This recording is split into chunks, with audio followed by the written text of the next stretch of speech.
મારુતિ બ્રાન્ડના શોરૂમની ફ્રેન્ચાઇઝીના નામે લાખોની ઠગાઈ થઈ ગઈ, જ્યાં અહીં ટેલિફિશિંગ ગેંગના 2 આરોપીની મધ્યપ્રદેશથી ધરપકડ કરાઈ છે, જે પૈકી એક આરોપી વેબસાઇટ ડિઝાઇનર હોવાનું ખુલ્યું છે। આ વેબસાઇટ ડિઝાઇનરે ફ્રેન્ચાઇઝીના નામે 31 લાખ પડાવી લીધા। વેપારીએ પોતાની દુકાનો ભાડે આપવા માટે ગૂગલનો સહારો લીધો હતો। અહીં કંપનીને દુકાનો ભાડે આપવાના ચક્કરમાં રૂપિયા ગુમાવી દીધા અને ફ્રેન્ચાઇઝી આપવા કંપની તૈયાર હોવાનું કહી વેપારીને વિશ્વાસમાં લેવામાં આવ્યો। વેપારીએ અહીં આ વિશ્વાસમાં લેવાની આખી જે પ્રોસેસ છે તે જણાવી અને આરોપીએ કંપનીના નામે વેપારીને જુદા જુદા લેટર પણ મોકલ્યા। રજિસ્ટ્રેશન ફી, એનઓસીના નામે પણ રૂપિયા પડાવી લેવાયા। 31 લાખ બાદ પણ ફ્રેન્ચાઇઝી ન મળી અને વેપારીએ આ અંગે ફરિયાદ નોંધાવી છે।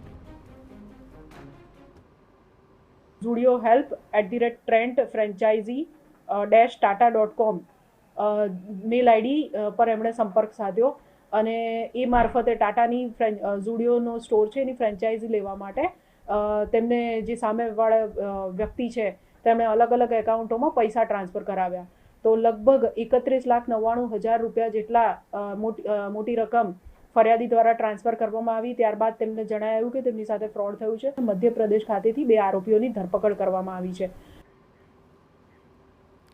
સુરતના પાંડેસરા વિસ્તારમાં ફરી એકવાર હની ટ્રેપનો બનાવ સામે આવ્યો કે જેમાં એક યુવાનને હની ટ્રેપનો ભોગ બનાવી રૂપિયા પડાવી લેવાયા। જ્યાં પાંડેસરાના એક યુવાનને હની ટ્રેપમાં ફસાવી મુંબઈ લઈ જવાયો હતો, જ્યાં યુવકને હોટલમાં નશાકારક પદાર્થ પીવડાવી બેભાન કરીને આરોપીઓએ યુવકના યુવતી સાથે વાંધાજનક ફોટો પાડ્યા હતા।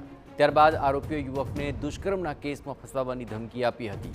ડરી ગયેલા યુવકે મુંબઈમાં 40,000 રૂપિયા આરોપીઓને ટ્રાન્સફર કરી આપ્યા હતા। જોકે વધુ પૈસાની માંગ થતાં આખરે યુવાને હિંમત કરીને ફરિયાદ નોંધાવી, જે બાદ પોલીસે તાત્કાલિક કાર્યવાહી હાથ ધરી 3 પૈકી એક આરોપીની ધરપકડ કરી લીધી છે। पुलिस स्टेशन में ये अर्जी मिलने पर 40,000 रुपये लेने की बात को चेक किया गया तो ये बात सत्य मिली कि 40,000 रुपये उन्होंने मुंबई में ही जो फरियादी है उसके खाते से आरोपी ने ट्रांसफर करवा लिए। उसके बाद में हमने सर्विलेंस टीम को लगाया तो ये टेम्पो और एक आरोपी ये हमें बरामद हुआ। आरोपी जो मिला है उसको अरेस्ट किया गया है। अभी जो पकड़ा गया आरोपी है संजोग बहादुर महतो,